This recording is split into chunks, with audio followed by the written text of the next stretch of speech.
to Story Time with Swat the Gentleman. Today's episode is titled Let 'Em Have It, Swat.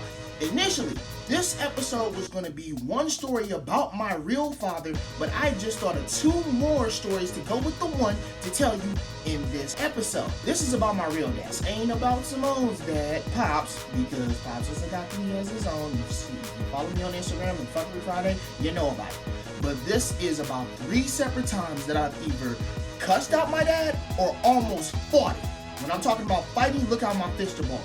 For story number 1, rewind this to 1998. I'm 12 years old at the time. I just turned 12, honestly. I still want my father to be around because I'm seeing all my friends got their dads around, especially my childhood friend Stephen, and his dad always imported knowledge for me, so shout out to you, Mario. It's a struggle to raise a child on your own as a single black woman. That's why I have the utmost respect for my mom and single mothers out there. But I still wanted my dad around, and my mom wanted him to be around. So 12 years old, I spent the weekend with my dad, and it was just the same as any other weekend. I go to my auntie's house in San Francisco from Oakland. Few things about my dad. He's been in and out of jail my whole fucking life. He didn't get it right until the 2000s. So, go to my auntie Juju house, spend the weekend there like I always do. That was tradition on certain occasions. Go to my auntie's house, spend the weekend, kick it with my cousins, and have fun. This particular weekend wasn't no different except for what I'm about to tell you guys next, because y'all gonna be like, what the fuck? My dad is out here parading me around like he's been father of the fucking year, father of the fucking decade. Like he's been there for me since day fucking 1. Showing me around to all of his people like, look at my son Francois, look how smart he is, look how handsome he is, look how intelligent he is. Notice all that hard work, handsomeness, intelligence, who do I get that from? I got that from my mother, because my mom was hard on me about schoolwork, making me multiplication tables, writing lines whenever I was bad. A lot of the shit that you see in me, I got from my mother. He wanted to take all the work for it, like, you know, a motherfucker that slide in at the job and just take the work of another motherfucker. Like, yeah, I did that. That's what he did. Then I'm eating a bowl of cereal in the kitchen at my auntie and grandma's house, right? I'm biting on the spoon eating the cereal. He hits me. I understand kids get whoopings and stuff like that for doing actual bad shit, but motherfucker, I'm eating a bowl of cereal. Now 12-year-old me is shocked, like, motherfucker, you just hit me. I'm eating a bowl of cereal. I didn't do nothing wrong. I'm over here crying and stuff like that. Like, what the fuck? So that was incident number 1 for story number 1. Now, the second incident, my auntie just rented Killer Instinct Gold for me to play on my cousin's Nintendo 64. This was when Blockbuster and Nintendo 64 were still relevant. I'm playing Nintendo 64. Anybody who's ever had one knows the joystick in the middle makes that fucking noise. I'm doing combos using Jago and TJ combo, and I'm having fun. My dad's like, what are you doing? You're gonna break that. And he hits me again. What in the fuck? As if it wasn't bad enough you parading me around to your motherfucking friends like you've been fucking father of the year or the decade, but you have the nerve to fucking hit me over shit that doesn't warrant you hitting me.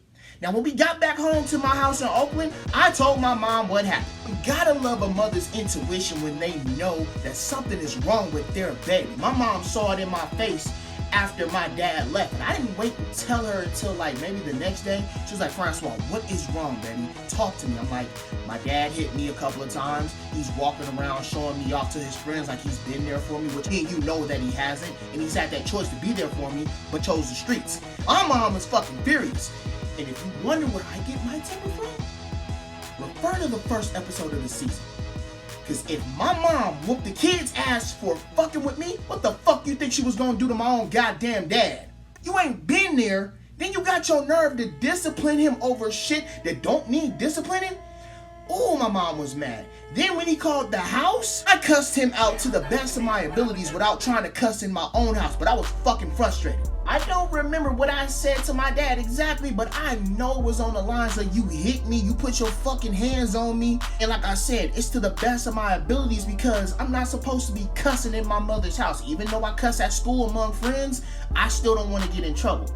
You know what I'm saying? So that's story number 1. God damn, that one took a lot out of me. Story 2 takes place in 2007. Me and my mom lived in the Potrero Hill projects in San Francisco, California. Potrero Hill is a neighborhood with historic value, but it's 2 sides of it. You have the proper suburban side, then you got the project side. Now, it was bad for me because when we moved there in 2005, I done got jumped, I done got robbed. I almost tried to fight somebody at the gym while playing basketball because he kept fucking with me. My mom, out of fear for my safety, told me, you gotta move. Go move to Sacramento and be with your dad. Try it one more time for me. Love my mother dearly. Talked to my pops, I told him what was going on, and I tried to move to Sacramento for about a weekend. That did not work. That's the thing about it all. I fucking had it going on at the time. Working a security job on the weekends, trying to go to school, releasing my first mixtape and my first album at the DJ Project. I was getting that money. I was doing a damn thing, but I had to give that up. I had to quit my job. I had to tell the DJ Project that I'm moving, then pick up everything that I could and go to fucking Sacramento. I only got stuff for the weekend because the plan was to come back and get my shit. Glad that I got my shit there because this is what happened. It's second or third day I'm in Sacramento, California. I'm riding in the car with my dad. We're going somewhere. He's with a lady friend. I'm in the back seat. I'm kind of homesick. Used to the Bay Area. We had this conversation. I told him I'm homesick. I miss my friends. He tried to hit me with the fake Christian shit. You need to make God your only friend. We get into an argument, and he told me if I don't shut the fuck up in this car, he was going to whoop my ass. I said, do it. What I'm about to tell y'all gonna be like, my dad is a hoe ass nigga. He stopped the car. We're in somewhere near downtown Sacramento. He tells me to get out. I start walking and he tried to leave me stranded. Ooh, I was hot. You just threatened me. I am 20 years old right now. Legal adult. You can't threaten to put your motherfucking hands on me because if you do, I'ma fucking knock you out. So he comes back for me. We get back to the house. I immediately grabbed my shit and I had money on me and I said, fuck it, I'm going back to the Bay Area. He tried to stop me. He was this close to me and I'm like, move. Once I get quiet and once my voice comes down, I'm seriously mad. That was story number 2. Third and final story for this episode takes place 10 years ago. I had an auntie that passed away. Another auntie wanted a specific couch. So it was in storage. Me and my dad got it out of storage and drove it back to San Francisco to my other auntie's house. Things happened. In the midst of us moving the couch, he drops the fucking couch on my head and I fucking flashed. My auntie looked at me. She was like, oh, you're an Anderson. I've never seen you get mad. My family doesn't see me get mad. This is where I got mad and wanted to fight him again. He tried to question me of what I was doing with my life at 23 going on 24. Telling me what I need to do with my motherfucking life. Ooh, I lit him up. The nerve of a motherfucker who's a felon and on parole and can't leave the fucking state to go on a goddamn vacation have the nerve to judge his son on what the fuck he needs to be doing with his life. I am not in jail. I don't have a record. I don't got a whole bunch of fucking kids running around here and women looking for me to pay child support. I can get any job that I want. I've graduated high school despite running away from home. I'm mixtaping my album. I dropped that within months of each other. I can do whatever the fuck I want to. And I had my own place at the time. I was making moves that most motherfuckers weren't even making at the time. I was the big brother in fucking friendships that everybody gravitated towards me because I was always on my motherfucking shit. And he had the nerve to judge me because I don't have a fucking car and he was driving around foreign cars when he was fucking dope dealing. Get the fuck out of here with that bullshit. All these stories made me so fucking mad. Woo! Now, words of wisdom. This goes out to all you deadbeat parents out there. You don't have no right to tell your child what the fuck they need to be doing with their life, nor to discipline them or show them off when you have not put in the work to make your seed fucking grow.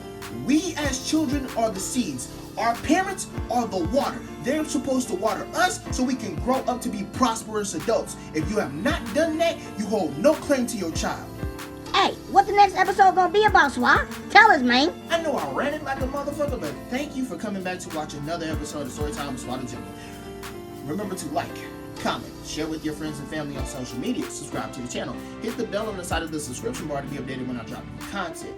The next episode is a 2-part special little series called The Taekwondo Kid. It talks about how I got into martial arts when I was 6 years old. One is about me breaking a board, and the other one is about me in my first martial arts tournament. All at 6 years old, so stay tuned for that because I haven't told that story and my mom likes to bring that one up.